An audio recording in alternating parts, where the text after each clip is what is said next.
Hey guys, in this video we're gonna talk about how you can set up a custom domain name for your Firebase project and get free SSL certificate.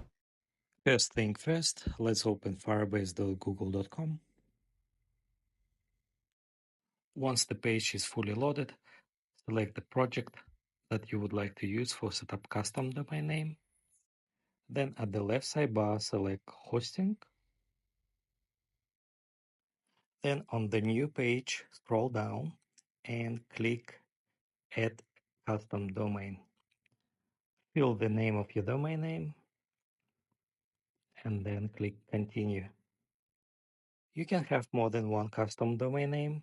For example, if you want to make one of the domain name alias, click redirect to existed one and write the correct name of your existed domain name.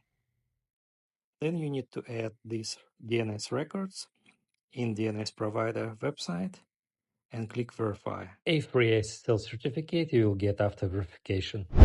That's it. I hope you like this video. I hope you find it useful and informative. If you like it, please click like. If you don't like it, it's okay, but please click like and share your feedback and comments below. Thank you so much for watching my videos. Thank you so much for your support. I hope you already subscribed on my channel. If you haven't subscribed yet, please do it now because it's a good moment. And I hope to see you in my next video. Thank you so much. Bye.